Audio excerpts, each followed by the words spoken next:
quelles sont ces erreurs qu'il faut arrêter de faire quand on essaie d'apprendre une langue?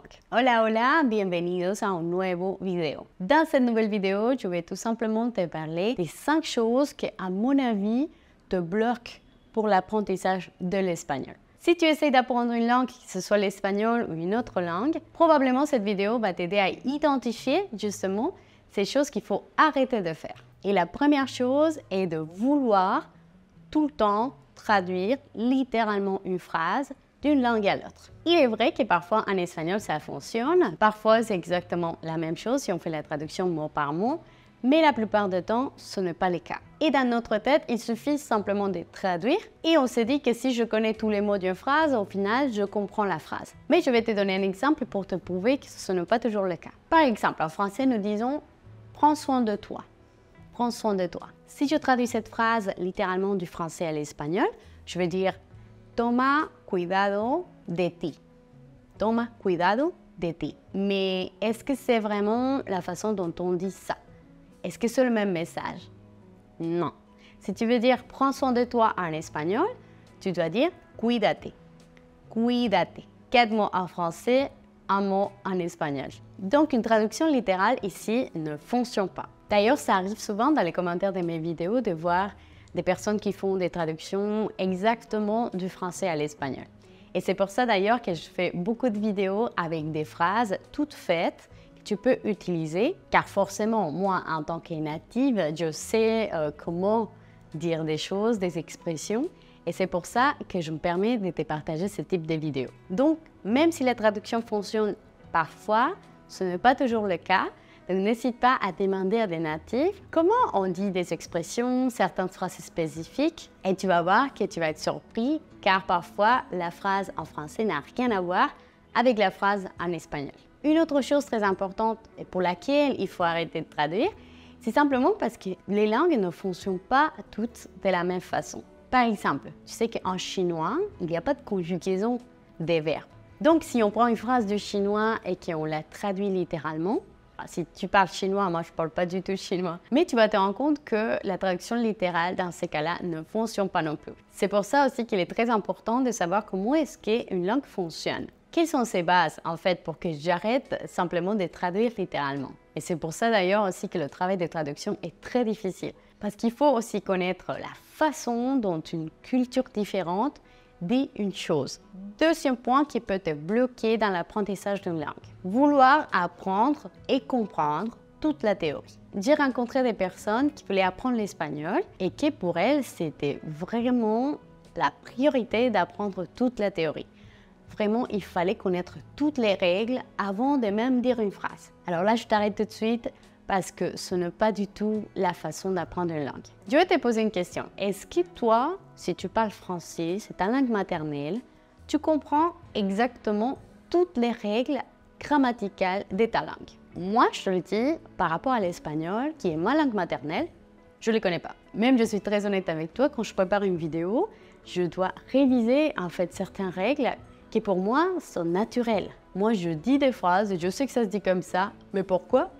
Je dois aller chercher ça, réviser, comprendre pour pouvoir après expliquer dans une vidéo comment est-ce que ça fonctionne. J'ai déjà fait beaucoup de vidéos pour expliquer des règles de grammaire. Mais pour parler l'espagnol, tu n'as pas besoin de tout comprendre. Tu n'as pas besoin d'avoir déjà toute cette règle dans la tête parce que ce n'est pas comme ça que tu as appris ta propre langue.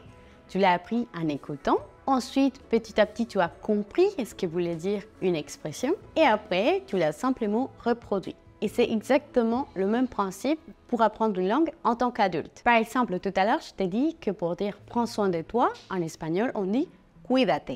Cuídate.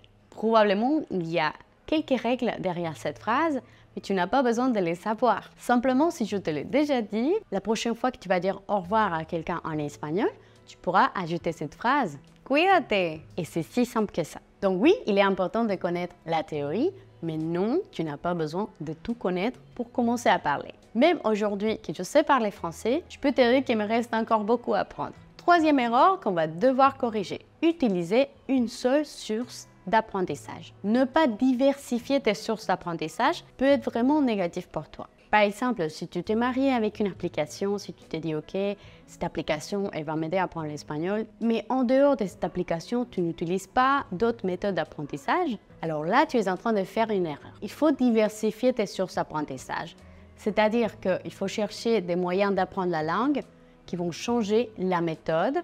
Pense bien à ces 4 points que je vais te donner. Déjà, il faut que dans ton apprentissage, il y ait de la lecture, ce qui va te donner beaucoup plus de vocabulaire, ce qui va te permettre aussi de comprendre comment écrire certains mots que tu connais peut-être quand tu les entends, mais que tu ne sais pas comment les écrire. Il faut ajouter de l'écriture, c'est-à-dire que toi, tu vas produire un texte aussi, ce qui va t'aider à retenir plus facilement du vocabulaire, des expressions, mais aussi ça va améliorer ton orthographe. Il faut écouter aussi, et ça c'est très important. Ça peut être des vidéos, des podcasts, la radio. En tout cas, la langue qui t'intéresse, il faut vraiment que tu trouves des moyens de l'entendre, de l'écouter, et ça va faire que ton cerveau commence à assimiler beaucoup plus la langue. Et finalement, il faut parler. Et ça, il n'y a pas photo, je pense que c'est le point le plus important. Pourquoi? Parce que quand on essaie de parler une langue qui n'est pas la nôtre, on doit s'efforcer, en fait, on fait un travail de réflexion dans notre tête qui va nous forcer à chercher déjà les mots corrects, comment est-ce que je vais structurer ma phrase et comment est-ce que je vais faire pour me faire comprendre. Et toute cette activité dans ta tête, petit à petit, va évoluer et va faire que la production des phrases soit à chaque fois plus rapide. Donc si au début tu parles comme ça, c'est normal, mais si après tu deviens plus fluide dans la langue, c'est simplement à force de faire cette activité, cet exercice de réflexion. Donc comme tu peux le voir, il faut consommer du contenu en format différent. Je ne dis pas que ton application, elle ne va pas te servir, mais ton application est simplement un petit pourcentage. Il faut utiliser plusieurs sources de contenu pour booster ton apprentissage. 4e point est probablement tu vas te sentir identifié. Avoir honte de parler. C'est normal parce qu'en tant qu'être humain, on n'aime pas en fait être jugé ou être corrigé. Mais pour que tu ne fasses plus cette erreur, je vais te donner mon astuce. Quand j'ai appris le français, au bout d'un moment, je me suis dit, OK, désormais, chaque critique va devenir une leçon. Et jusqu'au présent, c'est toujours la même chose. J'ai reçu pas mal d'ailleurs des corrections dans les commentaires en me disant parfois j'ai fait des fautes d'orthographe, aussi par rapport à la prononciation, et je vous remercie du fond du cœur parce que pour moi c'est la meilleure façon d'apprendre. Si tu ne fais pas la faute, tu ne sauras pas en fait quelle est la façon correcte de faire quelque chose. Donc pourquoi avoir honte de parler? Dis-toi qu'à chaque fois que tu oses parler, tu es en train de donner une opportunité à ton espagnol de devenir meilleur, comme je l'ai fait pour mon français. Donc ça va fonctionner simplement comme ça. Tu dis une phrase, probablement tu prononces mal, tu vas recevoir une correction ou quelqu'un qui connaît la langue va te dire en fait ça se dit pas comme ça se dit comme ça. Tu vas corriger ta faute et la prochaine fois que tu auras besoin de dire cette même phrase, tu vas te souvenir de ta correction et tu vas dire ah non attends, on m'a dit que ça se dit comme ça. Comme résultat de ta correction, tu parles mieux. Il y a plein de chiens qui sont en train d'aboyer. Et la dernière erreur que je trouve souvent, et que moi aussi je l'ai faite, est de te décourager parce que ton apprentissage, il prend du temps. Alors oui, apprendre une langue, ça prend du temps. Je suis allée chercher justement mon premier certificat de français et comme tu peux le voir ici, j'ai commencé à apprendre le français en 2014. Ça va faire bientôt 10 ans que j'essaie d'apprendre cette langue.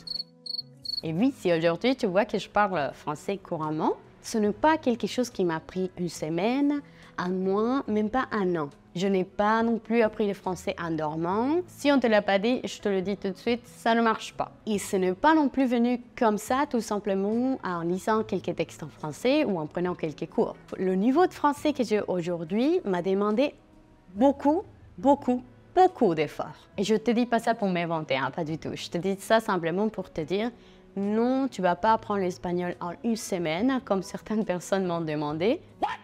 Même pour un natif, apprendre une langue, ça prend des années. Tu ne vois pas un bébé qui sort du ventre de sa mère et qui parle couramment. En fait, ça lui a pris une bonne partie de son enfance. Donc, ne te décourage pas, en fait, si tu essaies d'apprendre une deuxième langue, une troisième, une quatrième, mais que ça prend du temps. Parce qu'en effet, derrière une langue, tu sais très bien qu'il y a toute une culture. Donc, conclusion, ça ne sera pas rapide. Par contre, si tu veux vraiment que ton apprentissage s'efface beaucoup plus vite, une façon de t'aider, c'est justement cette vidéo. Que tu prennes en compte le point que je viens de lister dans cette vidéo. Tu t'engages vraiment à apprendre la langue. Si ça te passionne vraiment, si tu mets du temps, des efforts et que tu es vraiment engagé envers ton propre apprentissage, tu verras des résultats. Je pense toujours à un bon café ou à une bonne bouteille de vin. Derrière une bonne tasse de café ou un bon verre de vin, il y a des années, non seulement pour travailler la terre, pour produire la matière première et pour en avoir un produit d'excellente qualité. Donc, si tu veux avoir un espagnol, un anglais ou un français d'excellente qualité, ça va prendre du temps. Si tu apprends l'espagnol, tu sais que ma chaîne